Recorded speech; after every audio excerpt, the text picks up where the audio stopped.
Assalamualaikum, selamat pagi pemirsa, selamat pagi Reza. Senang sekali sudah hari Jumat, artinya besok akan weekend, libur nih. Betul, apalagi Seninnya kejepit ya, karena Selasa libur lagi kita. Ini pemirsa kabarnya seperti apa? Mungkin sebagian dari pemirsa agak sedikit ngantuk hari ini, karena memang harus bergadang semalam menyaksikan pesta bola dunia. Begitu kita udah lihat ya hasil dari Meksiko melawan South Africa yang ternyata Meksiko unggul 2-0 gitu. Siapa andalannya dari Reza? Kali ini saya sih bela Inggris sama Jepang sebenarnya. Oke, baiklah. Tapi saya tetap tim Iran di dalam hati ya. Oke, kita juga karena akan bahas ada, ya.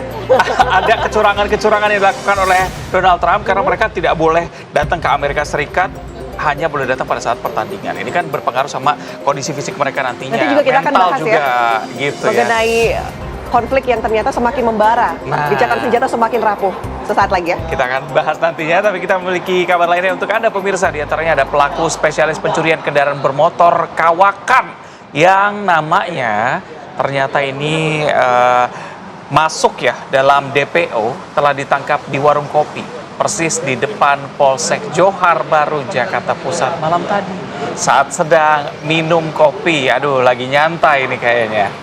Ya, ternyata pada saat lagi santai tidak bisa bersantai karena usai sudah pelarian Martin, salah seorang pelaku spesialis curanmor kawakan yang selama ini cukup meresahkan warga. Pentolan komplotan curanmor ini tak berkutik saat ditangkap oleh polisi. Pelaku diketahui mencuri motor bersama 3 rekannya pada akhir Mei bulan lalu.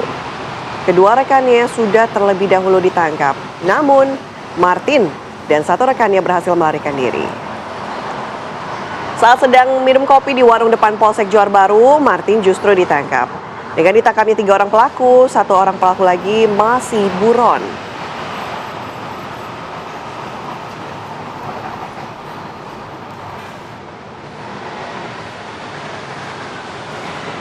Kita beralih ke kasus kriminal dari Nganjuk, Jawa Timur. Pemirsa, di mana seorang perempuan berusia 20 tahun menjadi korban pembacokan orang tak dikenal di Desa Sonobekel, Tanjung Anom, Nganjuk.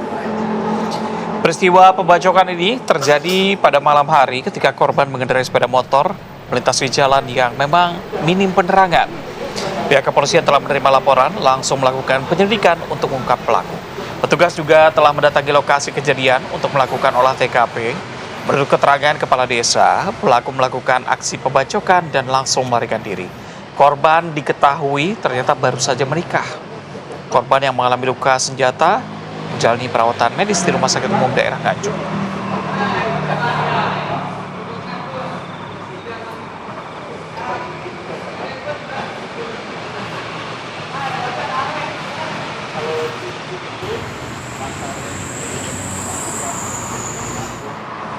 Pemirsa, sindikat jaringan narkoba internasional berhasil ditangkap oleh tim gabungan Satres Narkoba Polresta Bandara Soekarno-Hatta dengan bea cukai saat akan berusaha untuk menyelundupkan narkoba jenis ketamin senilai puluhan miliar rupiah. Sindikat narkoba internasional ini memanfaatkan wanita muda yang akan berlibur ke Indonesia. Modusnya, barang haram disembunyikan dalam koper bawaan penumpang. Wanita WNA Hong Kong diamankan petugas bersama dengan bea cukai setelah hasil pemeriksaan terbukti membawa narkoba jenis ketamin.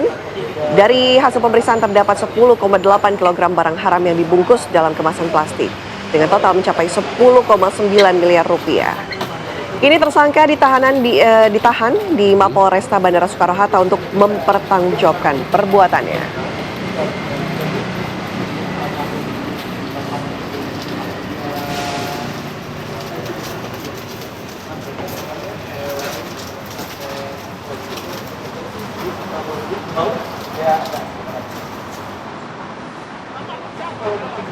Pemirsa, eksekusi atau pengosongan rumah berlantai 3 di Kebayoran, Jakarta Pusat berlangsung ricuh.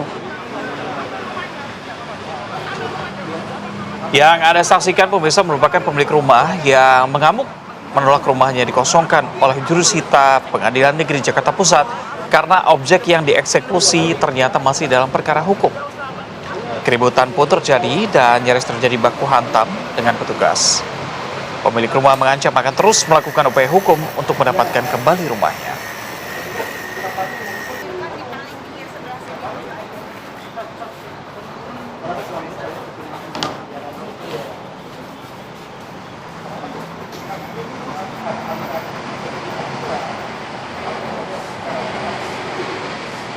Kita bergeser ke Sumatera Utara, pemirsa. Dua kelompok remaja terlibat tawuran, tepatnya di Kota Medan.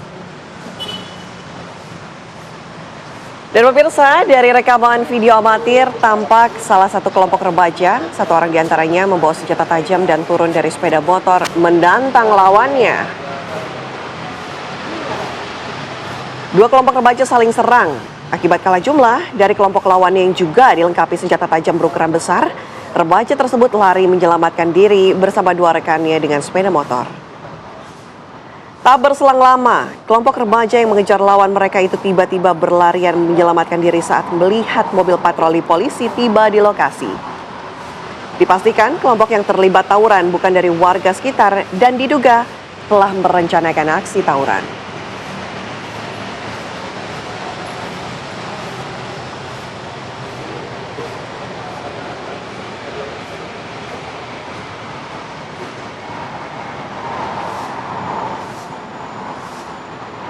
Dilihat setiap pesta sepak bola dunia pasti ada Shakira di sana. Tapi lagunya emang enak-enak sih. Iya, memang. Yang tahun ini apa ya judulnya? Nah, Kok jadi lupa? saya juga agak lupa. Tapi kita akan bertemu dengan Brigadir Sarah nih, walaupun bukan Shakira begitu ya, tapi Brigadir Sarah akan menemani kita dengan menampilkan, maksud saya memberikan informasi. Menampilkan layar-layar di jalanan Jakarta. Betul. Dan sekitarnya ya. Terkait dengan kondisi terkini di Bundaran HI Jakarta Pusat. Silahkan Brigadir Sarah dengan laporan lalu lintasnya. Baik, terima kasih Reza dan Ana, serta selamat pagi pemirsa dari Bundaran HI. Saya melaporkan situasi arus lalu lintas, di mana saat ini kondisi arus lalu lintas, baik untuk kendaraan dari arah Sudirman ataupun juga dari arah yang akan mengarah ke Monas ataupun Harmoni sudah dalam keadaan kondusif ramai, dan yang akan berbelok dari arah Sudirman mengarah ke Tamrin ataupun juga Tanah Abang juga sudah mengalami peningkatan volume kendaraan. Selanjutnya untuk arus lalu lintas dari arah Monas ataupun juga Harmoni akan berbelok menuju ke Cikini ataupun Menteng, serta yang akan lurus mengarah ke arah Sudirman juga dalam keadaan kondusif ramai lancar. Kami menghimbau bagi Anda yang akan melintasi kawasan ini harap berhati-hati karena terdapat juga aktivitas masyarakat yang berolahraga, bersepeda ataupun jogging pada kawasan ini. Dan dapat kami informasikan pula, hari ini di Bundaran HI akan berlangsung aksi penyampaian pendapat dari Badan Eksekutif Mahasiswa Universitas Indonesia serta Aliansi Mahasiswa pada pukul 10 pagi hari nanti. Diperkirakan akan terjadi kepadatan arus lalu lintas di sekitar Jalan Jenderal Sudirman hingga Tamrin, dan bagi Anda kami himbau untuk menghindari kawasan tersebut atau dapat mencari jalur alternatif lainnya. Rekayasa arus lalu lintas bersifat situasional melihat kondisi akan terjadi di lapangan. Saat ini belum diberlakukan pengalihan arus, namun hindari kawasan Bundaran HI pada pukul 10 pagi hari nanti karena akan diperkirakan terjadi kepadatan arus lalu lintas. Dan dapat kami informasikan pula berdasarkan data IRSMS Korlantas Polri, angka kecelakaan lalu lintas di seluruh Indonesia 1 kali 24 jam terjadi sebanyak 291 kasus laka lantas dengan rincian 20 meninggal dunia, 55 luka berat dan 370 luka ringan. Faktor penyebab ini dikarenakan para pengendara gagal menjaga jarak aman kendaraannya dan hilang konsentrasi saat mengemudi. Untuk itu kami menghimbau bagi Anda yang berkendara, pastikan Anda berkendara dalam keadaan yang prima, tidak melakukan aktivitas yang dapat mengganggu konsentrasi Anda saat mengemudi, dan kembali untuk mengecek kondisi fisik kendaraan Anda seperti rem dan juga ban untuk keamanan kelancaran selama perjalanan Anda. Dan untuk informasi tentang kondisi arus lalu lintas, Anda dapat hubungi call center kami di 1500669. Demikian informasi arus lalu lintas yang dapat saya sampaikan. Stop pelanggaran, stop kecelakaan, keselamatan untuk kemanusiaan. Salam presisi, kembali ke studio. Panas dan gerah kalau tinggal di Bekasi. Cakep. Brigadir Sarah, terima kasih. Tapi itu fakta sih, Zah. Ya, kita jeda terlebih dahulu, pemirsa. Usai jeda kami kembali dengan informasi mengenai Wakil Presiden ke-10 dan ke-12 Yusuf Kala yang bertemu dengan Presiden Prabowo Subianto di Istana. Sesaat lagi di Apa Kabar Indonesia Pagi. Anda masih bersama kami di Apa Kabar Indonesia Pagi. Pemirsa, Wakil Presiden ke-10 dan ke-12 Yusuf Kala bertemu langsung dengan Presiden Prabowo Subianto di Istana Kepresidenan pada Kamis siang kemarin. Yusuf Kala tiba bertemu dengan Presiden bersama dengan putranya Solihin Kala. Setibanya di Istana, JK dan Solihin Kala disambut Sekretaris Kabinet Teddy Indra Wijaya. Presiden Prabowo menyambut langsung kedatangan JK dan Solihin. Usai berjabat tangan, keduanya dipersilakan duduk oleh Presiden sebelum pertemuan berlangsung.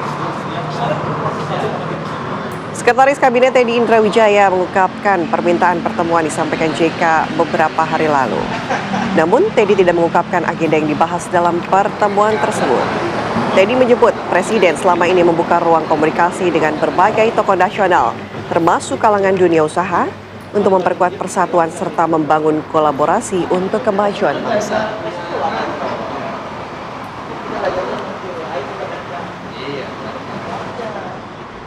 Dengan Solihin baru saya berbicara lama dengan Bapak Presiden, didampingi juga oleh Pak Seknek dengan Pak Sekap untuk meningkatkan kemampuan energi di Indonesia yang kita kenal itu swasembada energi.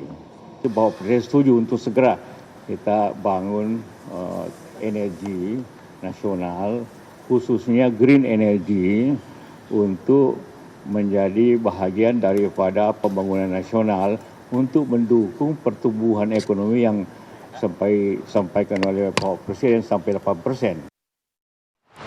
Pemirsa, Wakil Ketua DPR RI Sufmi Dasko Ahmad meyakini kepercayaan terhadap pemerintah hingga kini kian menguat.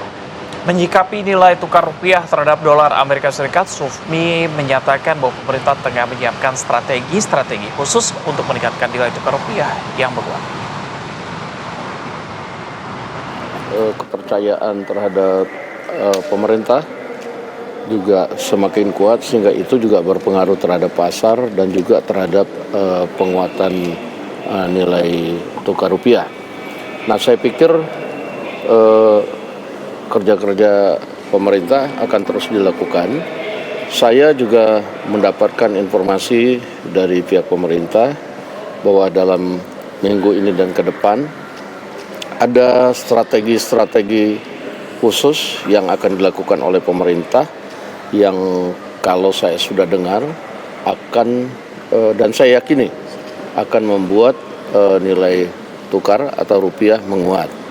Ya, mungkin bagi teman-teman sekalian yang saat ini menyimpan dolar karena ingin berharap ada kelebihan, sebaiknya dolarnya dilepas, karena kalau kemudian sudah minggu depan nilai rupiah menguat, kan kasihan kalau simpan-simpan dolar. Itu himbauan saya sih. Sementara itu terkait dengan pemadaman listrik, ini juga ramai diperbincangkan di media sosial, begitu banyak kekhawatiran dari warga, tapi langsung ada klarifikasinya dari Menteri ESDM Bahlil Lahadalia yang membantah anggapan bahwa pemadaman listrik yang terjadi di sejumlah wilayah disebabkan oleh kelangkaan pasokan batu bara. Ini terjadi karena gangguan dan kendala teknis pada beberapa mesin pembangkit yang diinformasikan oleh PLN. Saya sampai dengan hari ini, malam ini juga masih ada rapat sama PLN di kantor untuk membahas masalah ini. Kalau dikatakan bahwa masalah batu bara langka itu nggak benar, karena penugasan kita sudah mencapai 170 juta ton. Dan memang ada beberapa trouble di beberapa mesin yang disampaikan oleh PLN, dan kita akan selesaikan dalam waktu secepatnya. Ya. Nah, ini juga yang mungkin bikin pusing kepala bagi ibu rumah tangga, kepala keluarga, karena ratusan warga di Kota Parepare, ini salah satunya di Sulawesi Selatan, rela mengantri sejak pagi hari, pemirsa, untuk mendapatkan minyak goreng bersubsidi minyak kita. Iya, ada ratusan warga pemirsa yang mengantri di sana memadati lokasi operasi pasar yang digelar di Kecamatan Bacukiki, Kota Parepare, Sulawesi Selatan. Mereka mengantri berjam-jam untuk mendapatkan minyak goreng bersubsidi minyak kita yang selama beberapa pekan sulit ditemukan. Kelangkaan stok minyak kita membuat warga dan juga membuat harga jualnya melambung tinggi di atas harga eceran tertinggi. Kondisi ini menyebabkan masyarakat, khususnya ibu rumah tangga dan juga pelaku usaha kecil, kesulitan untuk mendapatkan minyak goreng dengan harga terjangkau. Untuk mengatasi kelangkaan dan menstabilkan harga, pemerintah kota bekerja sama dengan Perum Bulog menggelar operasi pasar untuk menyediakan ribuan liter minyak kita bagi warga.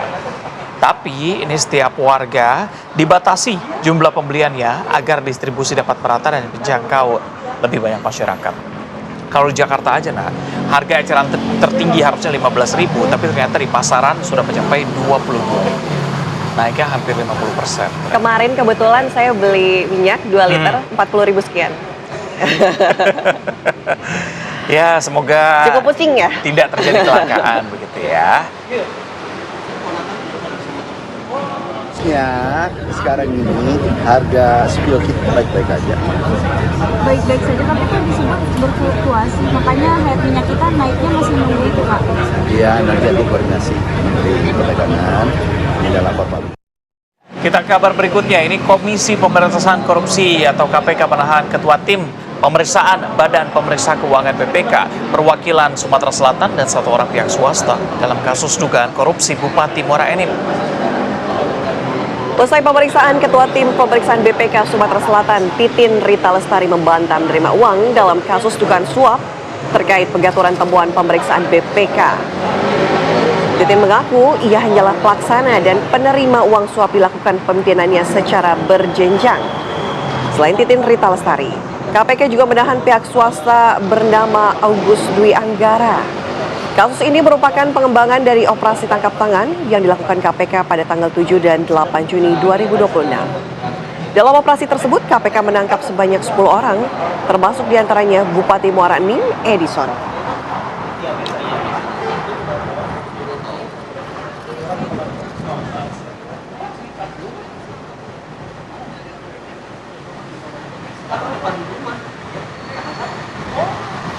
Pemirsa, Raffi Ahmad membantah telah memesan barang dan juga menggunakan jasa pengiriman Blu-ray Cargo selama berada di Amerika Serikat pada Oktober 2025. Dirinya hanya diminta untuk foto bersama dan juga diberikan penawaran oleh perwakilan Blu-ray Cargo.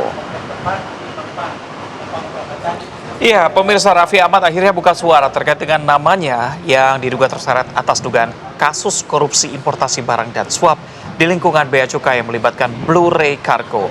Didampingi langsung oleh kuasa hukumnya Hotman Paris di Jakarta Kamis siang, Raffi memberikan klarifikasi mengenai video viral yang memperlihatkan dirinya berada di depan toko elektronik Blu-ray Cargo di New York, Amerika Serikat. Jadi, pemirsa, menurut Raffi, dia saat itu tengah melakukan perjalanan touring bersama rekan selebritis lainnya ke Amerika Serikat pada Oktober 2025. Dalam perjalanan tersebut, mereka sempat mengunjungi usaha milik WNI, yaitu Awang Kitchen. Usai dari restoran tersebut, Raffi mengaku dihampiri seseorang yang memperkenalkan diri sebagai perwakilan dari Blu-ray Cargo bernama Lili, seorang warga negara Indonesia. Orang tersebut kemudian meminta foto bersama dan menawarkan jasa pengiriman barang dari Amerika Serikat ke Indonesia. Tapi saat itu Raffi mengaku menolak dan tidak memesan barang apapun maupun melakukan komunikasi lanjutan dengan pihak perusahaan Blu-ray.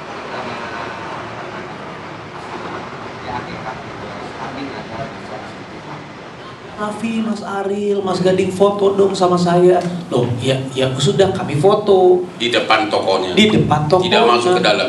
Dia ngelihat, Mas Raffi boleh ngelihat nggak? Aduh, cuman waktu saya juga nggak terlalu banyak. Karena kami harus pergi lagi. Karena itu terakhir saat kita mau pergi.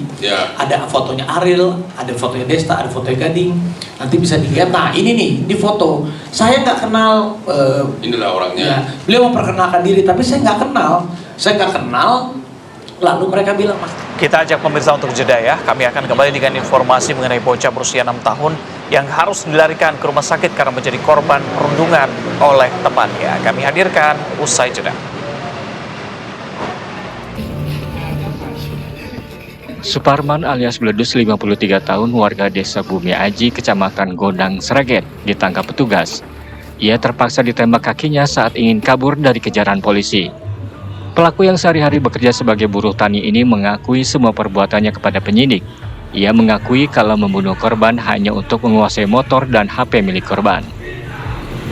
Pelaku ini memang kawan lama dari ayah tiri korban. Jadi memang kenal dan kebetulan pelaku pernah datang ke rumah korban di TKP ini. Kebetulan kan memang keluarga korban ini baru pindah di rumah yang menjadi TKP ini sekitar awal bulan puasa yang lalu. Aku ingin menguasai harta yang dimiliki korban saat itu, yaitu sepeda motor, dan juga kebetulan untuk 1 unit handphone milik korban juga disimpan oleh korban di dalam jok sepeda motor. Suparman merupakan seorang residivis. Bilkis adalah korban ketiga dari kekejaman Suparman. Tahun 2003 dan tahun 2012, 2 orang menjadi korbannya dan meninggal dunia. Pelaku kini dijerat Undang-Undang Pembunuhan dengan ancaman hukuman 15 tahun penjara. Dari Sragen, Jawa Tengah, Mafira Putri, TV One mengabarkan. Ya, pemirsa, ini kita sama-sama sepakat bahwa ini jangan sampai kembali terulang begitu ya. Terlebih juga usia dari pelaku perundungan dengan anak ini cukup jauh. Jauh sekali, harusnya bisa berpikir dengan kepalanya sendiri, dengan logikanya sendiri. Aduh, jadi kesel ya. Betul. Aduh, mohon maaf nih. Terkait dengan hal ini, pemirsa, Gubernur Jakarta Pramono Anung menyampaikan statementnya terkait dengan kasus perundungan yang terjadi di kawasan Senen, Jakarta Pusat. Aksi perundungan yang menimpa seorang anak di Taman Keramat Pulau Senen, Jakarta Pusat ini mendapat perhatian serius dari Gubernur DKI Jakarta. Berbekal rekaman kamera pengawas di lokasi kejadian, Pemprov memastikan kasus ini akan ditindaklanjuti setegas-tegasnya. Bagi pelaku yang berstatus sebagai pelajar atau mahasiswa penerima bantuan, Pemprov akan mencabut fasilitas Kartu Jakarta Pintar serta Kartu Jakarta Mahasiswa Unggul.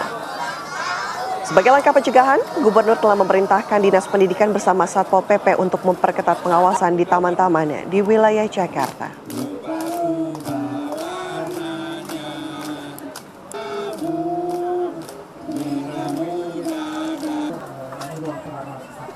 Jadi untuk pembulian yang terjadi di Senen, karena kebetulan di CCTV-nya terlihat, saya sudah meminta untuk ini ditindaklanjuti. Siapapun yang melakukan pembulian di Jakarta, maka akan kami ambil tindakan setegas-tegasnya.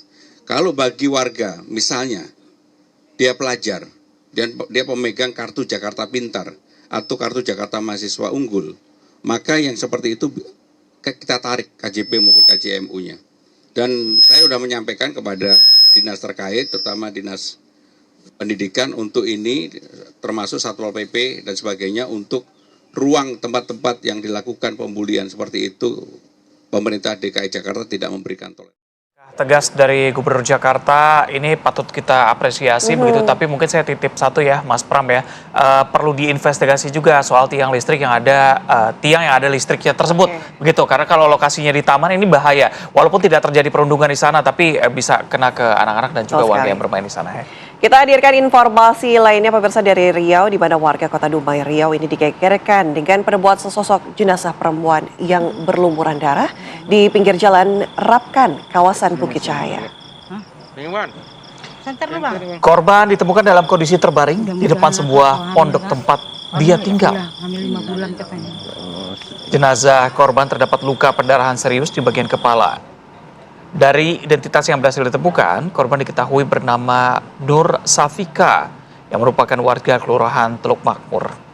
Di sekitar lokasi ditemukan juga sejumlah barang seperti parang, pisau cutter, gunting, serta potongan jari korban. Selanjutnya jenazah dibawa ke RSUD Kota Dumai untuk proses identifikasi dan penyelidikan lebih lanjut. Hingga kini Polres Dumai juga masih melakukan penyelidikan terkait dengan penyebab kematian korban dan mencari tahu siapa pelaku.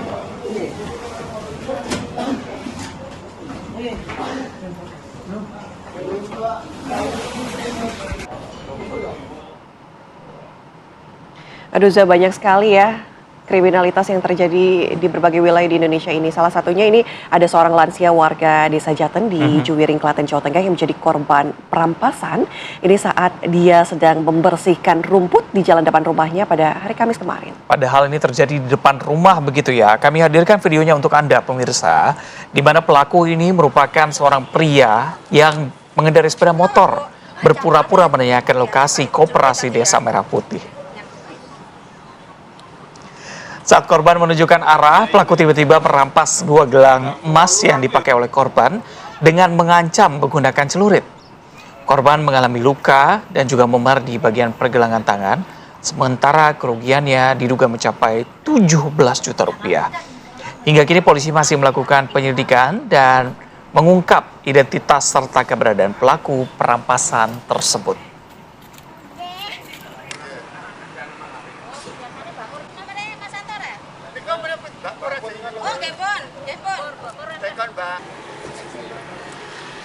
Pemirsa, warga desa Jagapura Kidul, Kecamatan Gegesik, Kabupaten Cirebon, Jawa Barat, digegerkan dengan adanya penemuan jasad seorang perempuan di dalam rumahnya.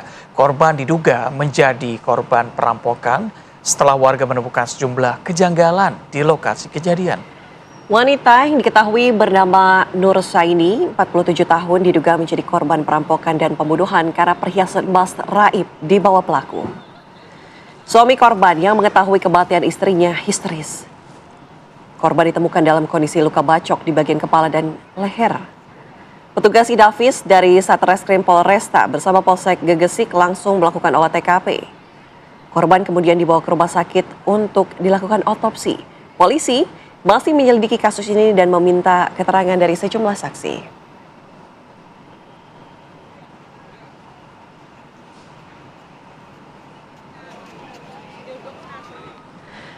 Pemirsa, kami ajak Anda jeda terlebih dahulu. Saya jeda, kami jangan kemana-mana karena kami akan kembali dengan informasi mengenai sejumlah orang tua calon murid baru yang masih mendatangi kantor Dinas Pendidikan Provinsi Jawa Barat untuk menyampaikan keluhannya. Usai jeda.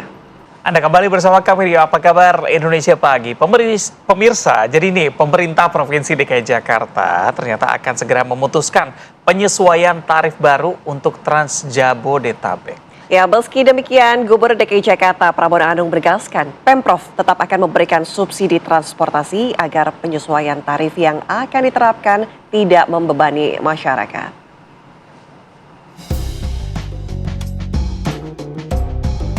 Skema tarif Rp3.500 untuk seluruh layanan Trans Jabodetabek nampaknya akan segera berakhir. Pemprov DKI Jakarta berencana menerapkan tarif baru. Penyesuaian tarif salah satunya akan dilakukan terhadap rute Blok M Bandara Soekarno-Hatta, di mana saat ini tarif Trans Jabodetabek untuk rute tersebut masih sebesar Rp3.500. Meski belum ditentukan berapa besaran kenaikan tarif yang akan berlaku, Gubernur DKI Jakarta Pramono Anung menegaskan subsidi akan tetap diberikan agar masyarakat tidak terbebani oleh perubahan tarif yang akan diputuskan dalam waktu dekat.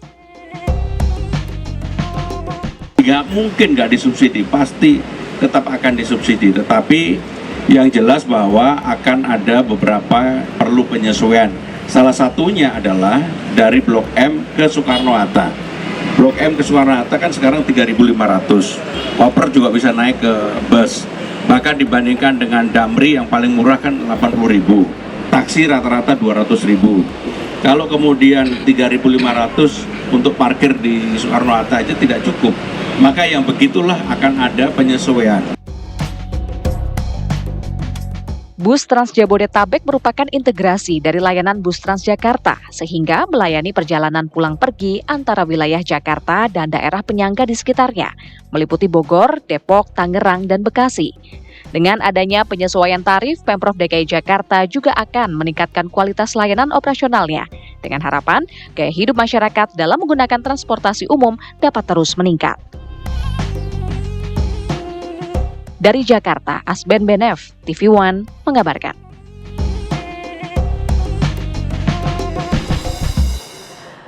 Beralih ke informasi lainnya, pemirsa, eksekusi atau pengosongan rumah berlantai 3 di Kebayoran, Jakarta Pusat berlangsung ricuh.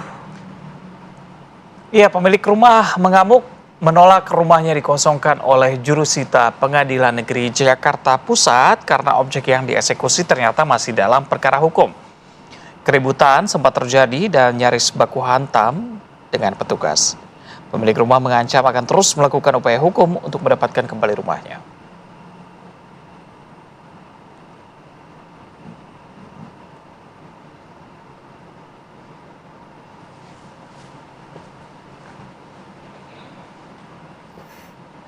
Kita bergeser ke Jawa Barat, pemirsa. Sejumlah orang tua calon murid baru masih mendatangi kantor Dinas Pendidikan Provinsi Jawa Barat untuk menyampaikan keluhan dan melakukan verifikasi data jelang penutupan sistem pemetaan calon murid baru SPCMB tingkat SMA. Meskipun Gubernur Jawa Barat telah menyarankan agar Dinas Pendidikan menyediakan layanan pengaduan, namun pada hari terakhir penutupan SPCMB, sejumlah orang tua siswa masih memenuhi kantor Distrik Jawa Barat untuk menyampaikan keluhan dan melakukan verifikasi data. Para orang tua mempertanyakan menjusutnya hingga hilangnya kuota yang sebelumnya dimiliki anak mereka dalam sistem pemetaan. Tidak hanya itu, mereka juga menyoroti hasil pemetaan berdasarkan domisili yang dinilai tidak konsisten. Pasca inspeksi mendadak dilakukan Gubernur Jawa Barat, pemerintah provinsi telah menonaktifkan Kepala UPTD Teknologi Informasi dan Komunikasi Pendidikan atau Tikomdik Dinas Pendidikan Jawa Barat, Suhendar. Kebijakan diambil menyusul carut-marut sistem pemetaan calon murid baru yang menjadi keluhan banyak orang tua siswa.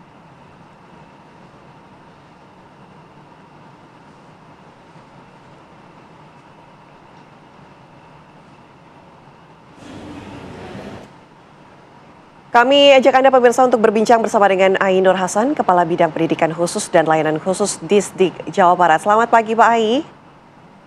Selamat pagi, Assalamualaikum. Waalaikumsalam. Pak Ai, mungkin bisa diklarifikasi yang dikatakan ini adalah carut-marut sistem pemetaan calon murid baru. Anda menanggapinya seperti apa Pak? Ya, terima kasih.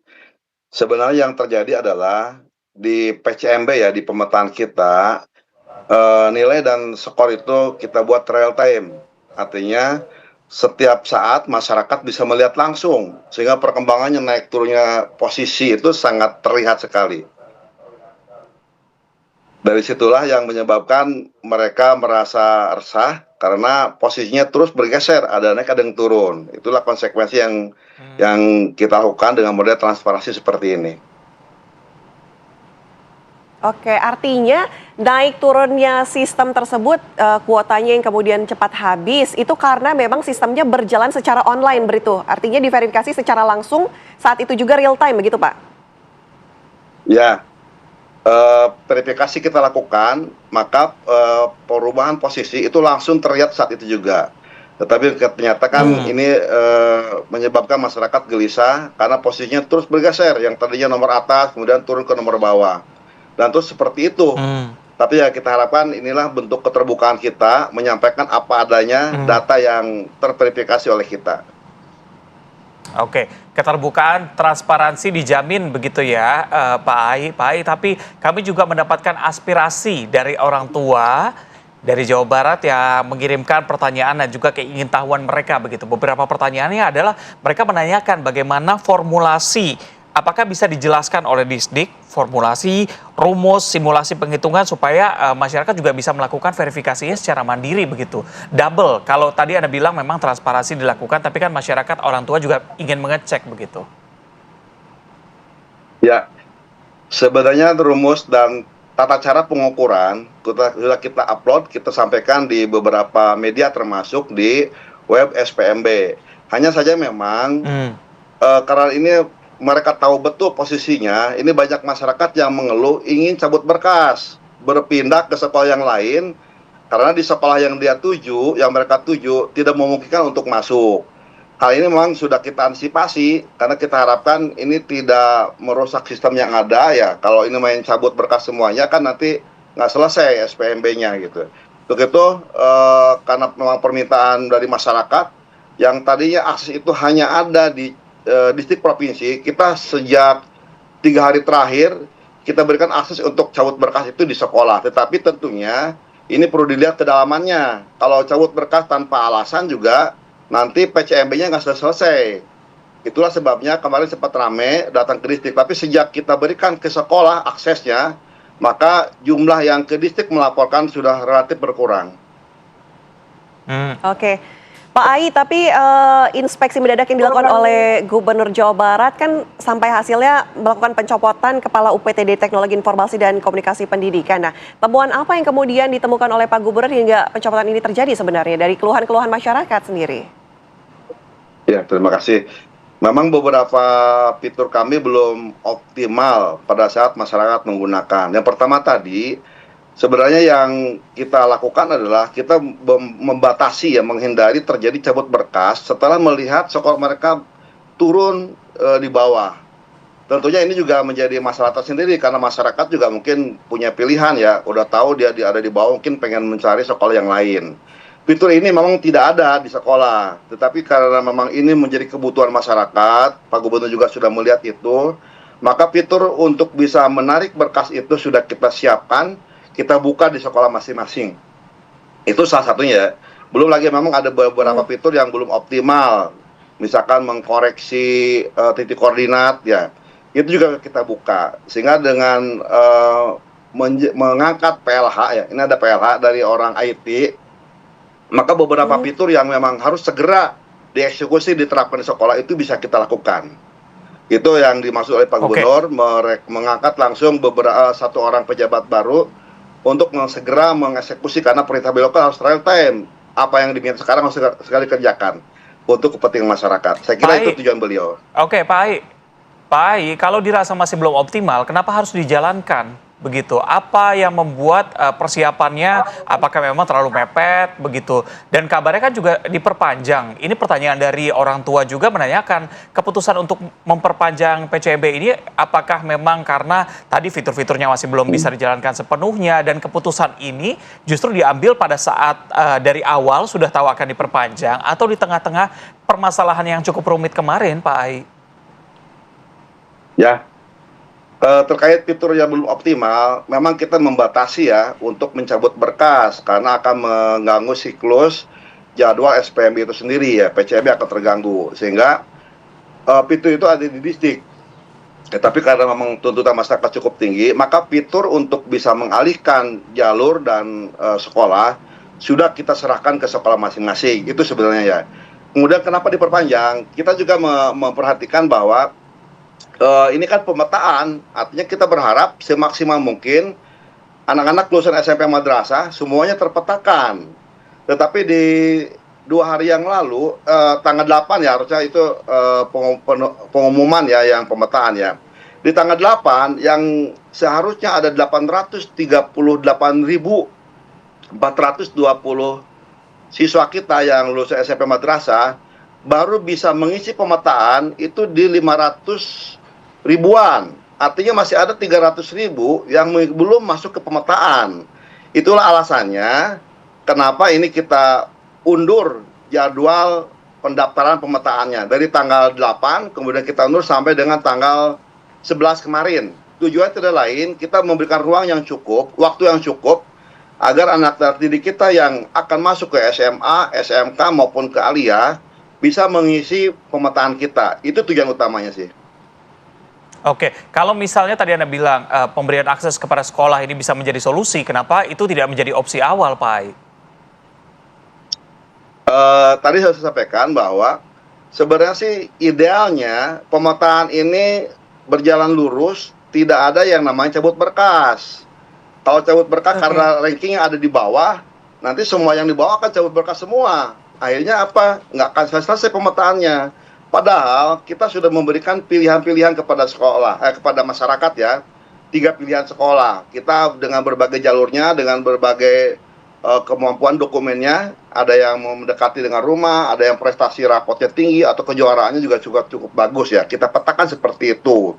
Tetapi ternyata karena kita menginginkan ini real time, apa yang ada di layar handphone maupun perangkat mereka betul-betul real time. Pada saat terverifikasi, maka semua orang skornya sangat terlihat, termasuk urutannya.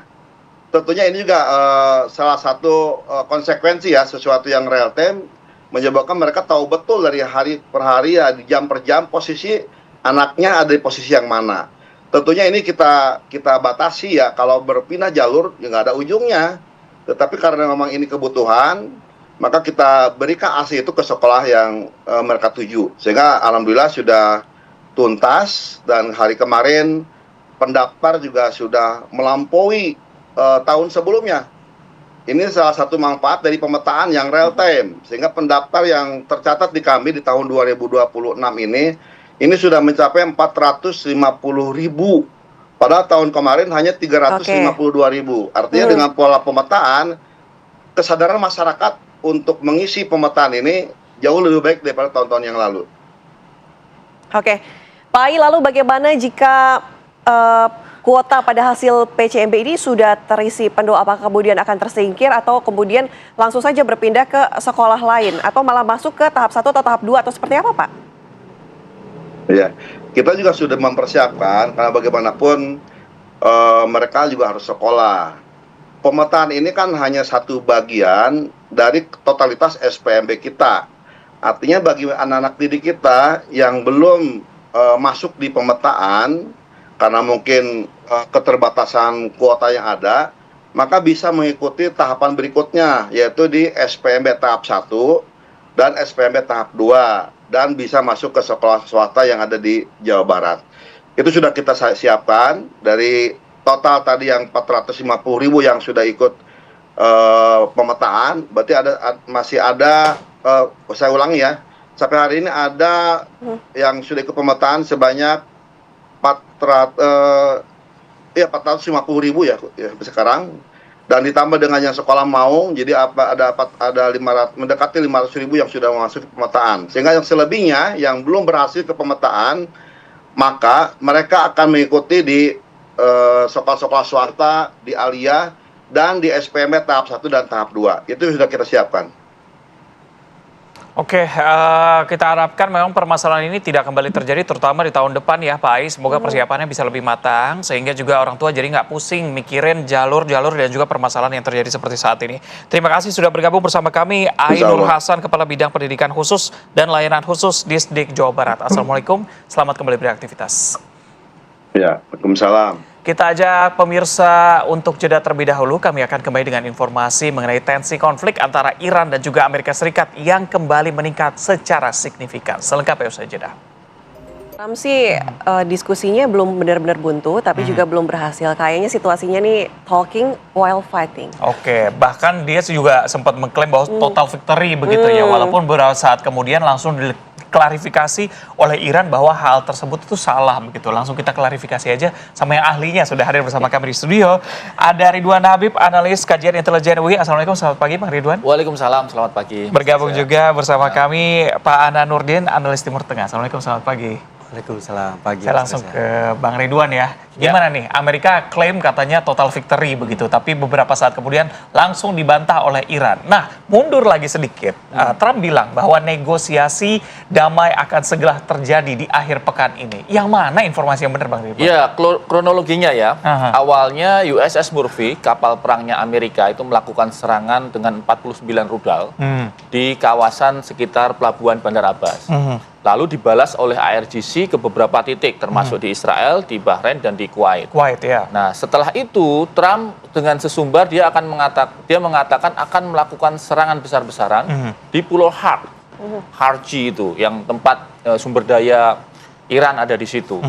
Tetapi bersamaan dengan pembukaan Piala Dunia, dia meralat itu. Jadi Trump bilang bahwa kita tidak jadi melakukan serangan karena Iran mau melakukan negosiasi yang lebih konstruktif. Banyak analis yang melihat bahwa ini kaitannya sangat erat antara Piala Dunia dengan jeda sementara perang di kawasan Iran. Karena Trump tentu saja membutuhkan stabilitas itu, stabilitas di dalam negeri terutama. Apabila nanti dalam situasi World Cup ini berjalan terus tiba-tiba perang di Iran berlanjut, kemungkinan akan ada serangan-serangan domestik yang bisa terjadi di wilayah Amerika, atau kan ini World Cup-nya di 3 negara ya, Meksiko, Kanada, dan Amerika. Nah, Trump mengantisipasi itu, lalu kemudian mengambil jeda agar tidak melakukan serangan ke Pulau Har. Nah, Iran tadi kata Mas Reza menggarisbawahi itu sebagai sebuah kemenangan. Kemenangan Iran bahwa ternyata Amerika tidak bisa mengklaim sesumbarnya itu. Jadi dari sisi Iran selalu dia mengatakan bahwa mereka siap berperang. Tapi dari sisi Amerika per hari ini tampaknya tiupan wasit Piala Dunia ini yang kemudian memberikan jeda sebentar bagi perang Iran ini. Nggak tahu apakah nanti ketika tiba-tiba saja Trump jengkel karena klubnya sepak bolanya kalah lalu kemudian dia nyerang.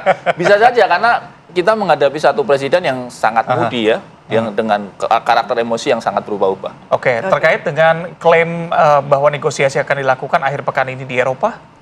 Ya, itu kan klaim dari sepihak Amerika ya.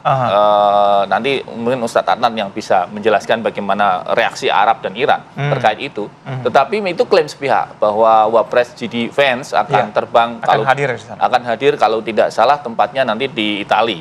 Tapi kita belum tahu secara pasti akan di mana. Tetapi versi Iran itu hanya klaim sepihak dari pihak Amerika Serikat. Oke, Pak Anan, kalau gitu konflik saat ini apakah sudah mulai merubah peta aliansi Timur Tengah? Mungkin kita bisa bandingkan dengan 5 tahun lalu? Ya, memang mungkin ini bisa kita katakan pernyataan Trump last minute kemarin itu bisa dikatakan ada semacam harapan, tapi ada sesuatu hal-hal yang bisa dikategorikan hal yang sangat mengkhawatirkan. Harapannya adalah ini semacam sebuah harapan bahwa memang kesepakatan terjadi, karena sebelumnya mediatornya itu kan hanya Pakistan. Sementara sekarang itu ada Qatar di situ. Kita tahu Qatar itu peranan untuk mediasi di Timur Tengah, terutama dengan Israel dan Gaza itu peranannya sangat luar biasa. Ide-ide Qatar ini dalam mediasi itu adalah mensplit semua isu-isu yang sangat krusial. Misalnya dipisahkan antara isu nuklir dengan isu blokade keuangan Iran, itu menjadi perjanjian semacam terpisah, sehingga antara nuklir dengan keuangan itu di sisi yang berbeda, perjanjian di MOU yang berbeda, sehingga ini dengan split isu-isu ini akan lebih memudahkan bagaimana antara kedua belah pihak bisa mengambil salah satu sepakat di satu poin dulu, tidak di dalam satu MOU bersamaan.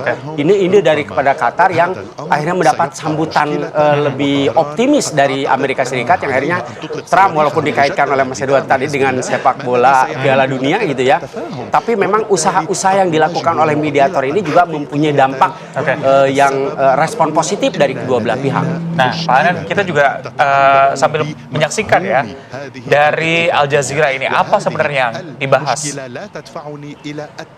Diberitakan di Al Jazeera bahwa memang perjanjian antara kedua belah pihak ini dikategorikan sebagai perjanjian yang sangat rumit, yang sangat sulit untuk mempertemukan kedua belah pihak, karena baik Amerika Serikat dengan Iran mempunyai cara pandang sendiri. Iran lebih kepada bagaimana mempertahankan kedaulatannya, terutama di bidang nuklir dan juga permasalahan pertahanan, bagaimana sikap mereka terhadap agresi Amerika Serikat ke Iran. Sementara Amerika Serikat dengan dalih keamanan regional, dengan dalih keamanan eksistensi Israel, maka sangat ekstrim untuk mencabut semua kekuasaan dan kemampuan Iran dalam pengayaan uranium. Bahkan poin yang paling mengkhawatirkan adalah ketika Trump menekan agar uranium itu diserahkan seluruhnya kepada Amerika Serikat. Dua poin ini, sikap yang sangat ekstrim dari kedua belah pihak ini, maka akan sangat sulit diterima oleh Iran. Dalam hal ini dikatakan di berita Al Jazeera bahwa Iran tidak mungkin memberikan pengayaan uranium atau uraniumnya itu kepada siapapun. Bahkan sempat ada isu dikatakan bahwa Iran itu akan memberikannya kepada Rusia. Tetapi hal ini juga akan sangat sulit diterima oleh Amerika Serikat kalau uranium itu justru malah memperkaya pihak yang diindikasikan sangat berlawanan dengan Amerika Serikat. Artinya semua usaha dari Amerika Serikat yang selama ini berperang dengan Iran, justru yang akan untung dalam hal ini adalah Rusia. Itu berita terbaru dari Al Jazeera TV, Mas Reza. Oke, baik. Bang Ridwan, ini yang cukup menarik adalah sempat diberitakan oleh kantor berita Tasnim soal klaim pihak Donald Trump tadi. Dia mengatakan bahwa dalam 2 bulan terakhir saja klaim dari Amerika Serikat sebanyak 38 kali yang mengumumkan bahwa kesepakatan damai segera tercapai.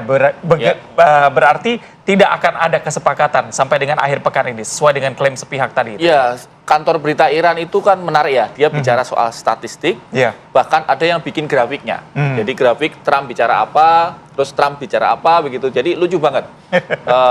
Kalau dibikin kompilasi video itu menarik sekali, karena Presiden Amerika ngomong Senin beda, ngomong Selasa beda gitu. Menarik sekali. Kadang pagi sore juga beda. Iya, dan mungkin baru kali ini ya kita mendapati satu presiden negara besar sebesar Amerika yang karakternya seperti itu. Joe Biden misalnya, dia sudah, mohon maaf, secara usia sudah cukup sepuh, tapi setidaknya tidak tanda petik separah Trump lah. Tidak sebingung Trump seperti yang Mas Reza bilang. Nah, klaim-klaim sepihak ini yang justru makin membuat Iran percaya diri menghadapi Amerika, karena mereka tahu bahwa negara ini sedang dipimpin oleh seorang presiden yang secara emosi tidak stabil dan cukup lemah dalam konteks mengambil kebijakan. Atau jangan-jangan perang ini memang dijaga agar tidak melewati batas tertentu? Sebenarnya tidak juga dalam konteks dijaga ya, Ana ya. Tapi karakteristik Iran ini kan tadi disampaikan Ustadz Adnan, mereka ini fungsinya adalah mempertahankan teritori kedaulatan, termasuk juga menjalankan fatwa dari rahbar, pimpinan tertinggi Iran. Fatwa rahbar yang tidak bisa dikompromikan adalah uranium Iran tidak boleh dibawa keluar. Itu sudah final itu, tidak bisa dikompromikan. Kalau yang lain-lain bisa, misalnya soal Selat Hormuz bisa. Kemudian misalnya soal tadi dikatakan blokade ekonomi, bisa dikompromikan, apakah dibuka separuh, dibuka seperempat, itu tidak ada masalah. Tetapi dalam konteks uranium, sudah jelas Mustafa Khomeini melarang semua uranium sekitar 440 kg itu dibawa keluar dari Iran. Nah, kalau di sini ini Amerikanya melunak, kemungkinan akan terbuka diplomasinya. Tapi kalau Amerikanya masih fokus di uranium, ya sudah, ini akan deadlock terus. Oke, Bang Ridwan, yang cukup menarik juga, apakah memang perubahan sikap yang berubah-ubah dalam waktu dekat yang dilakukan oleh Trump ini terkait juga dengan penembakan dari helikopter Apache begitu? Ada hubungannya ke sana? Ya, penembakan Apache itu kan salah satu pemicu saja. Yang tadi saya sampaikan, setelah Apache itu ditembak oleh IRGC, lalu USS Murphy meluncurkan 49 balasan. Tetapi 49 balasan itu pun juga tidak berhasil menghancurkan armada-armada IRGC di Selat Hormuz. Bahkan yang terbaru yang sampaikan TV One tadi, mereka melakukan full blokade yang sekarang dilakukan di Selat Hormuz. Dan kalau itu dilakukan selama 24 jam, 48 jam ke depan, tentu dampaknya secara energi akan merembet, termasuk juga ke kita, ke Indonesia. Walaupun kita hanya sekitar 20% ya yang membutuhkan dari Selat Hormuz. Tetapi secara global harga minyak akan terpengaruh. Nah, itulah mengapa kemudian Trump buru-buru menghentikan rencana serangan berikutnya ke Pulau Hart, karena dia khawatir ada dinamika domestik di Amerika. Bayangin kalau lagi Piala Dunia, lalu di luar stadion tuh ada demo anti perang. Itu kan secara image citra Amerika bisa jatuh ya. Dan orang juga mungkin takut untuk nonton, penerbangan ke Amerika bisa dibatalkan, visa juga mungkin juga akan ribet. Jadi kayaknya memang World Cup inilah harapan sementara untuk kemudian membuat jeda dulu, supaya kemudian ada titik terang baru, bisa lewat Qatar, mungkin juga barangkali bisa Turki akan bergerak, karena kemarin Trump ketika diwawancarai oleh wartawan di Gedung Putih, wartawan bertanya, Presiden, kami mendengar Erdogan akan juga melakukan serangan ke Israel. Lalu Trump menjawab, oh tidak, Erdogan sahabat baik saya belum mendengar itu. Tapi kalau itu benar, nanti saya telepon, pasti nggak bisa. Gitu. Jadi karakteristik Turki ini juga bisa digunakan sebagai mediator. Setelah Pakistan gagal, Qatar sekarang sedang mencoba. Kalau Qatar gagal, mungkin Turki bisa menjadi salah satu opsi. Oke. Pak Anan, begini, Amerika atau pemerintahan Trump disebut ingin memperluas posisi Israel, normalisasi Israel dengan negara-negara teluk melalui Abraham Accords ya. Bagaimana Iran sendiri memandang Abraham Accords ini? Tapi nanti ya, Pak Anan dijawab karena kita jeda terlebih dahulu. Saya jeda, kami kembali. Kita ajak pemirsa untuk melihat bagaimana kondisi terkini di Iran. Sudah bergabung bersama kami warga negara Indonesia di Teheran, Iran, Laini Misra. Assalamualaikum, selamat pagi waktu Jakarta, Laini. Waalaikumsalam, selamat pagi waktu Iran, Mas Reza dan Mbak Ana. Baik, Laini, yang cukup menarik adalah Amerika Serikat sebelumnya mengklaim bahwa perang sudah selesai, kesepakatan damai akan dilakukan akhir pekan ini. Tapi langsung ditepis isunya oleh Iran begitu. Bagaimana media lokal Iran mengcapture permasalahan tersebut dan bagaimana kondisi terkini di sana? Ya, benar.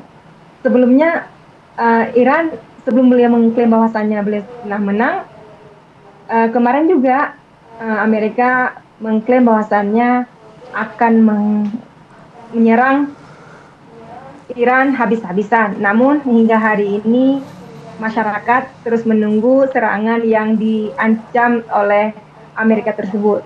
Hingga pagi ini tidak ada terdengar suara ledakan di sekitaran Selat Hormuz, di Tehran ataupun di Qasem sendiri seperti yang kemarin telah terjadi serangan tersebut. Dan menurut laporan media Iran sendiri, Angkatan Laut IRGC telah menutup Selat Hormuz dan menargetkan 2 kapal yang dianggap melanggar aturan. Dan Iran disebut telah menyerang pangkalan militer Amerika di sekitar kawasan. Iran juga mengatakan bahwa gencatan senjata akan berakhir jika serangan dihentikan. Yaitu jika serangan tidak dihentikan, maka gencatan senjata akan berakhir. Pernyataan itu juga disampaikan oleh Markas Khatamul Anbiya setelah Amerika meluncurkan serangan ke Iran. Dan Iran juga membalas serangan tersebut dengan menghantam pangkalan yang berada di kawasan tersebut. Dan hingga hari ini terbukti bahwasannya ancaman Amerika terhadap Iran itu hanya ancaman semata-mata bahwasanya menakutkan Iran. Namun masyarakat Iran sendiri mereka tidak ada rasa takut ataupun rasa khawatir karena setiap malam hingga tadi malam juga masyarakat mengatakan kami menunggu ancaman kalian. Namun hingga hari ini ancaman kalian tidak ada. Jadi kalian hanya berbicara terhadap diri kalian sendiri itu dan kalian hanya menyatakan bahwa kalian menang. Itu yang disampaikan oleh masyarakat Iran kepada Amerika. Seakan-akan bahwasanya apapun yang dikatakan oleh Amerika itu adalah kebohongan belaka bagi masyarakat Iran sendiri. Gitu, Mas Reza. Oke. Balaini, bagaimana dengan pendapat masyarakat Iran sendiri? Apakah percaya bahwa diplomasi dengan Amerika Serikat ini akan berhasil atau malah pesimistis? Sebenarnya masyarakat Iran tidak percaya terhadap Amerika ya. Mereka telah mengatakan bahwasannya Amerika itu hanyalah pembohong karena bisa dilihat berkali-kali Amerika melanggar gencatan senjata dan tanpa pemberitahuan juga Amerika menyerang Iran. Sebenarnya di tengah gencatan senjata, serangan itu tidak boleh terjadi. Di tengah negosiasi yang sedang berlangsung, gencatan senjata yang sedang ada saat ini tidak boleh ada serangan. Namun Amerika dan Israel menyerang. Maka kita lihat setiap malam masyarakat meneriakkan bahwasanya Amerika itu hanyalah pembohong. Mereka tidak dapat dipercaya dan tidak dapat diberikan kepercayaan terhadap Amerika. Karena pihak Iran juga menyebut jika negosiasi dan tawaran dari Iran disepakati, maka perundingan akan dilanjutkan. Namun jika hal tersebut tidak disepakati, maka perundingan dan negosiasi akan dihentikan. Seperti itu, Mbak Ana. Oke, Laini, terkait dengan eskalasi serangan kedua belah pihak begitu ya, bagaimana respons dari pemerintah Iran? Apakah memang masyarakatnya diminta untuk mengurangi aktivitas di luar terlebih dahulu atau seperti apa? Ya, hingga saat ini kondisi di Teheran sendiri masih terlihat normal. Masyarakat masih beraktivitas seperti biasa, aktivitas pendidikan masih dilakukan sebagai daring, namun sebagian dari sekolah juga sudah ada yang tatap muka. Sementara itu, transportasi metro dan bus di Teheran memberlakukan tiket gratis untuk semua penumpang, baik warga lokal maupun warga asing. Pemerintah Iran juga berencana memperpanjang kebijakan gratis transportasi umum ini hingga perang benar-benar berakhir. Dan pemerintah sendiri tidak ada imbauan kepada warga, baik perkantoran dinonaktifkan ataupun secara daring ataupun sekolah-sekolah semuanya diberlakukan secara online. Hingga saat ini tidak ada klaim dari pemerintah sendiri terhadap untuk mengurangi aktivitas di luar dan mengurangi aktivitas di malam hari ataupun di siang hari di luar bagi yang tidak berkepentingan. Hingga hari ini tidak ada perubahan jadwal sama sekali. Ya, begitu Mas Reza. Terima kasih laporan langsung dari Teheran, Iran. Laini Misra mengabarkan jaga kesehatan selalu, jaga kondisi Anda selalu. Assalamualaikum, selamat pagi. Ya, kita jeda terlebih dahulu. Jeda kami kembali untuk Anda di Apa Kabar Indonesia Pagi saat lagi. Ya, kami ajak Anda kembali membahasnya bersama dua narasumber yang sudah berada di studio TV One pagi hari ini. Pak Anan, saya mau melanjutkan pertanyaan tadi. Tampaknya Amerika Serikat ingin memperluas hubungan normalisasi antara Israel dan juga negara-negara Teluk melalui Abraham Accords. Bagaimana kemudian Iran menanggapi hal ini, melihat hal ini sebagai ancamankah? Ya, memang ini suatu ancaman serius bagi Iran. Karena ujungnya Iran itu akan terisolasi di negara Teluk dan ancamannya akan semakin serius. Kemudian yang kedua yang lebih mengkhawatirkan lagi bahwa dalam perjanjian sekarang yang sedang diproses dengan Amerika Serikat dengan Iran itu bahwa Israel itu mengklaim bahwa dia tidak dilibatkan, bahwa Israel tidak dilibatkan.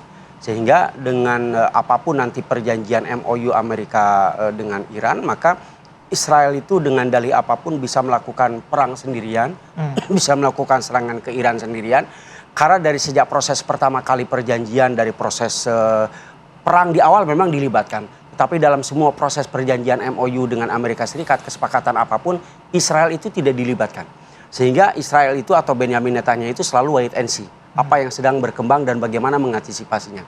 Bahkan informasi yang terbaru, Israel melakukan mata-mata di Amerika Serikat tentang perjanjian apa yang akan dicapai dengan Amerika Serikat. Maka ada harapan dengan pernyataan Trump itu, tapi ada sesuatu yang lebih mengkhawatirkan, di mana kesepakatan damai di Timur Tengah itu atau kondisi damai Timur Tengah itu akan sangat sulit sekali tercapai, apalagi misalnya masih Benyamin Netanyahu yang berkuasa, karena kepentingan personal pribadi, politik pribadi lebih dominan daripada kepentingan negara dan juga kepentingan kawasan. Kita tahu bahwa Benyamin Netanyahu ini bermasalah secara hukum, sehingga Benyamin Netanyahu secara personal lebih mengedepankan perang supaya posisinya tetap menjadi orang nomor satu di Israel, dan apalagi sebentar lagi akan pemilu. Maka perang ini dijadikan sebagai alat, sebagai kampanye pribadi oleh Benyamin Netanyahu agar tetap eksis. Dorongan-dorongan itu diperkuat dengan usaha mendorong agar normalisasi hubungan diplomatik dengan negara-negara di Timur Tengah. Maka akhirnya hubungan diplomatik yang didorong oleh Amerika Serikat, ditekan oleh Amerika Serikat ini akan menjadi semacam senjata kedua bagi Benyamin Netanyahu untuk terus memperkuat posisinya sebagai orang nomor satu di Israel. Oke, Bang Ridwan, kalau kita petakan sekarang sebenarnya bagaimana hubungan antara Amerika Serikat dengan Israel begitu?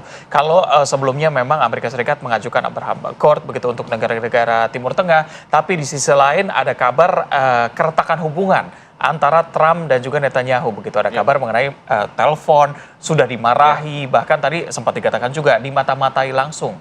Ya seperti yang kita prediksi ya, bahwa Israel akan melakukan serangan mandiri, dan itu sudah dilakukan 3 hari yang lalu, dan menyerang satu pabrik petrokimia di Iran, dan ini menunjukkan bahwa Israel makin percaya diri untuk melanjutkan misi mereka sendiri di kawasan Timur Tengah, karena mereka mungkin sudah cukup putus asa dengan lobby-lobby mereka yang kayaknya tidak begitu berhasil di lingkup politik dalam negeri Amerika. Mereka akan melobi kelompok Republikan, Partai Republik, Hawkish, kemudian melobi Vance, CD Vance, kemudian banyak lobby-lobby yang dilakukan oleh Israel, tapi tampaknya Trump masih cukup menahan diri untuk tidak mengikuti semua agenda yang diinginkan oleh Israel. Nah, yang kita khawatirkan adalah sebenarnya operasi intelijen ya. Karena operasi intelijen ini, kita tahu Israel ini negara intelijen dalam tanda petik. Dia mempunyai kekuatan intelijen, black intelijen yang luar biasa. Ini kami khawatir ini Iran akan mainkan hari Selasa. Hari Selasa jam 8 pagi waktu Indonesia. Iran ini bagian dari grup G. Dia akan melakukan laga pertama melawan Selandia Baru di Los Angeles. Itu Los Angeles ini adalah kota di mana banyak sekali diaspora Iran di situ. Nah, kita nggak tahu ya, tapi kalau dalam perspektif intelijen gelap itu, black intelijen itu bisa mengganggu apapun. Bayangkan misalnya pertandingan itu diganggu begitu, maka akan kemudian memaksa Trump mau tidak mau mengikuti agenda-agenda Israel, karena itu bagian dari coercion ya. Bahasa sederhananya, kalau kamu ingin Piala Dunianya damai, ikuti dong apa keinginan kita. Nah, ada blackmailing seperti itu. Ya moga-moga itu tidak terjadi, tapi saya meyakini bahwa apapun bisa ditempuh oleh Israel karena mereka dalam posisi yang sangat terpojok hari ini.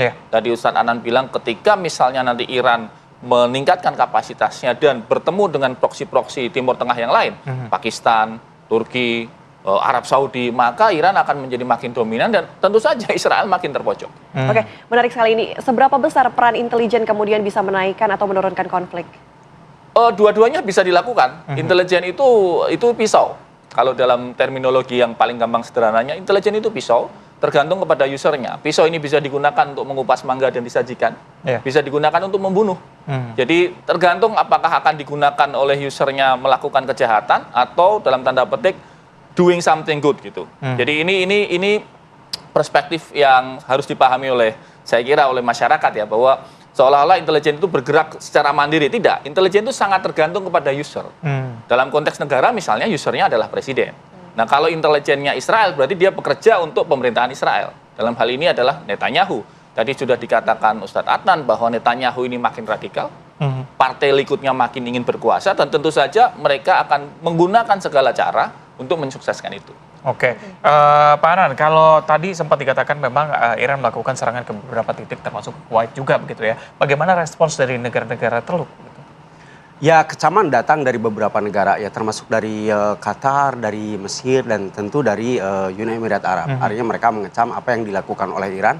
Qatar sendiri pagi ini Emir Qatar Syekh Hamad Al Thani sudah melakukan hubungan telepon kepada Trump mengenai perkembangan yang terjadi di Timur Tengah, dan juga dorongan-dorongan dari Qatar agar meredakan situasi dan kondisi. Artinya dalam hal ini sebetulnya Iran itu sangat bisa dikatakan maju mundur kena. Ya, semuanya dua-duanya itu sangat dilematis bagi Iran. Karena kalau tidak menyerang negara-negara yang berafiliasi dengan Amerika Serikat, menyerang apa lagi? Balasan apa lagi yang dan bisa disclaimer mereka lakukan? juga sudah dilakukan begitu. Penyerangan tuh bukan menyerang kamu, tapi memang karena ada hubungan dengan Amerika Serikatnya betul. begitu ya. Tetapi ya artinya kalau terus itu dilakukan, maka tadi di tengah dorongan normalisasi hubungan diplomatik negara-negara Timur Tengah, terus dia juga Iran juga melakukan serangan kepada negara Timur Tengah, maka Iran ini di tahap terakhir dari perang ini akan menjadi musuh bersama.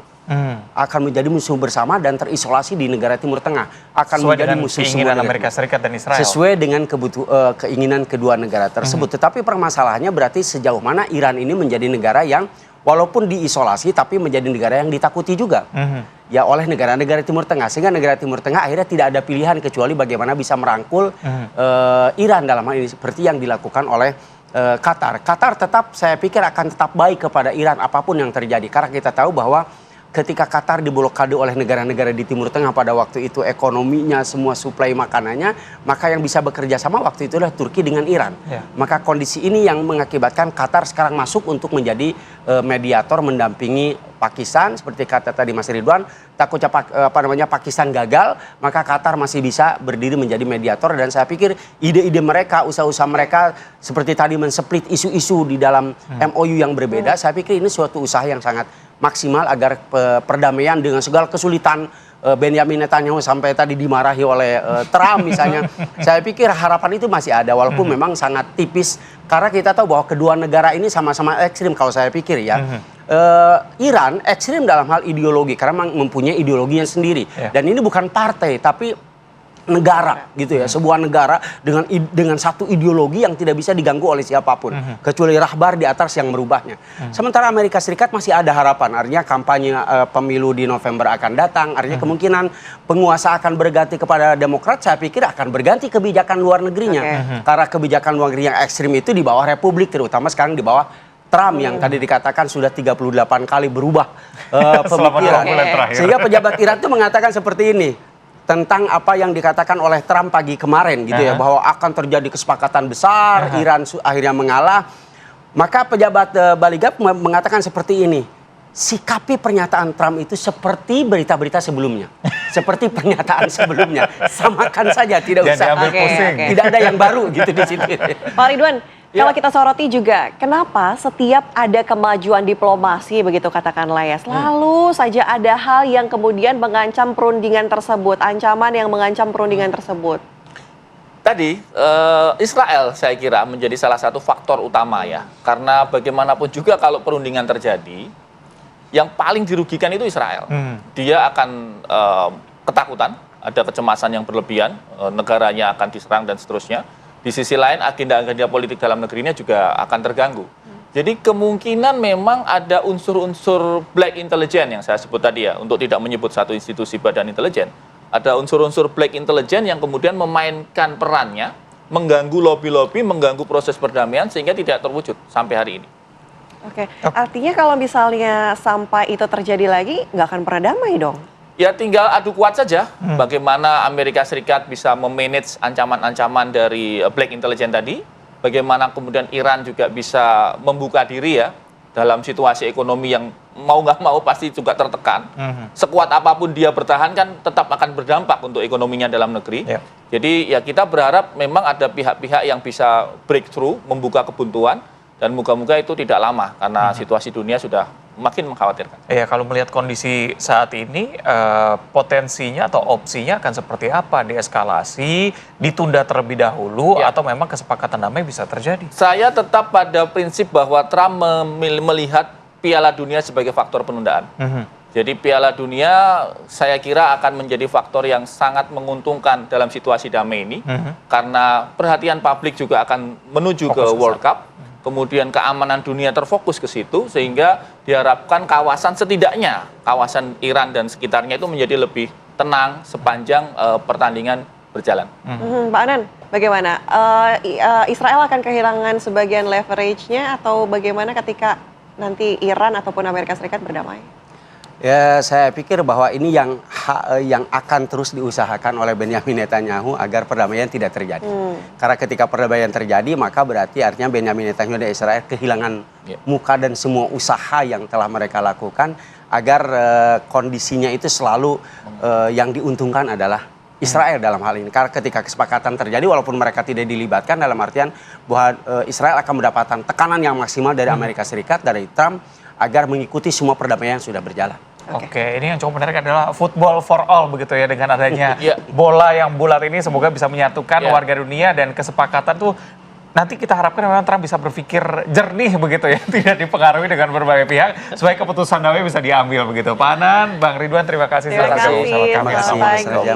Terima kasih banyak. Kita ajak pemirsa untuk jeda ya, kami akan kembali dengan informasi viral yang ada di media sosial terkait dengan seorang penonton konser yang berhasil menekan atau menemukan kembali helm yang sempat hilang. Kami hadirkan informasinya usai jeda, tetap bersama kami.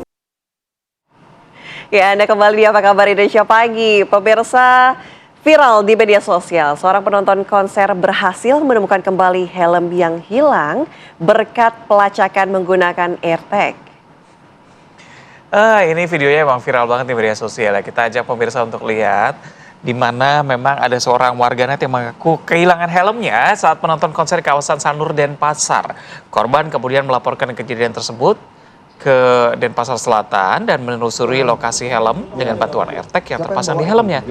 Dari hasil pelacakan ternyata mengarah ke sebuah rumah yang diduga menjadi tempat keberadaan helm tersebut. Untuk membuktikan kepemilikan, korban akhirnya membunyikan AirTag dan berhasil mengambil helmnya.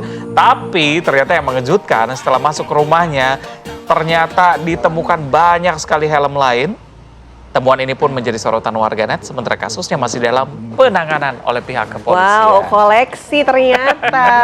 Tapi dari hasil apa nih, belum tahu ya. Itu dia. Sepandai-pandainya tumpai pelompat pasti akan jatuh. Atau tidak ada kejahatan yang sempurna, pasti akan terungkap. Gitu waspada ya. Gitu ya.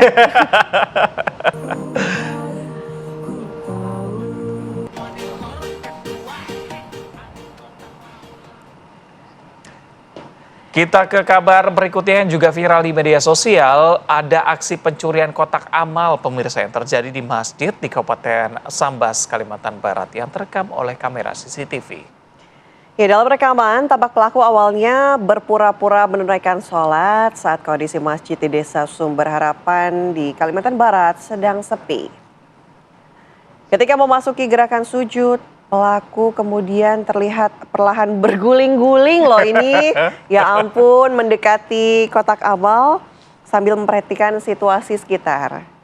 Setelah merasa aman, pelaku membawa kotak amal ke area imam lalu membongkar dan mengambil uang yang berada di dalamnya. Aksi tersebut berhasil terekam jelas oleh kamera pengawas masjid. Emang orang-orang nggak sadar ya? Di tempat ibadah, di tempat umum, rata-rata kan punya CCTV sekarang ya. Ini musiknya harusnya kasih musik Mission Impossible.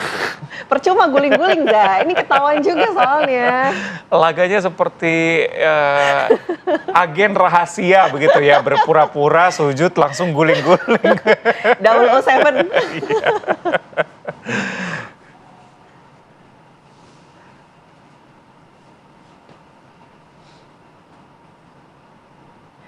Ada lagi informasi viral untuk Anda pemirsa. Ini diduga tersesat saat berkendara. Seorang pemotor wanita di Kota Bekasi, Jawa Barat masuk ke dalam jalur tol Jakarta Cikampek. Ya ampun, ini kita bukan video pertama yang melihat ini ya. Sering sekali ternyata yang masuk ke dalam tol Jakarta Cikampek, karena gambarannya untuk Anda pemirsa, biasanya di pintu masuk tol Jakarta Cikampek itu tidak ada gerbang tolnya. Jadi kita baru tap ketika keluar. Makanya banyak sekali motor yang suka nyasar masuk ke dalam situ ya. Bisa sarin maps juga. Biasanya kadang suka seperti itu. Jadi tidak diubah nih aplikasi navigasinya ke sepeda motor gitu ya. Jadi memang aksi nekatnya masuk ke jalur tol Jakarta Cikampek mengancam keselamatan dirinya sendiri dan juga pengendara lainnya. Sejumlah warga juga menyebut banyak pengendara yang ditemukan masuk ke dalam tol melalui tol Bekasi Barat nih karena diduga tersesat tidak tahu arah melintasi pertigaan Bekasi Barat. Warga Bekasi ya, harapannya fokusnya kadang kita juga nggak sadar ya. Dan kenapa kebanyakan ibu-ibu ya nak ya? Ini juga tolong jadi dijaga, jangan diskriminasi sebelah Anda ibu-ibu. Itu rambu-rambunya udah jelas tuh, banyak.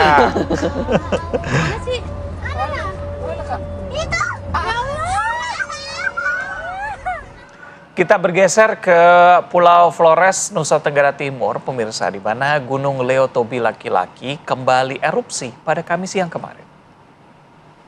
Ya, pos pengamatan di Desa Pululerah melaporkan gunung api berstatus level siaga itu meletus sebanyak 10 kali dari pagi hari hingga Kamis petang.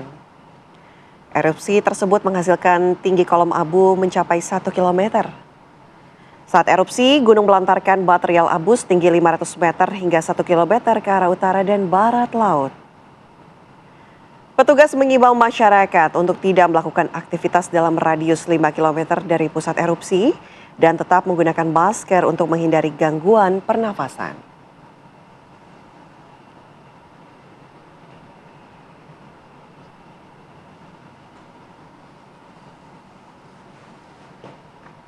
Ya, kita beralih ke informasi lainnya pemirsa. Seorang perempuan berusia 20 tahun menjadi korban pembacokan orang tidak dikenal di Desa Sonebekal di Tanjung Anom, Nganjuk, Jawa Timur. Peristiwa ini terjadi ketika korban mengendarai sepeda motor yang melintasi jalan yang minim penerangan di desanya. Pihak kepolisian menerima laporan dan langsung melakukan penyelidikan guna mengungkap pelaku. Petugas juga telah mendatangi lokasi kejadian untuk melakukan olah TKP. Menurut keterangan kepala desa setempat, pelaku melakukan aksi pembacokan dan langsung melarikan diri. Korban diketahui baru saja menikah. Korban yang mengalami luka senjata itu kini menjalani perawatan medis di Rumah Sakit Umum Daerah Nganjuk.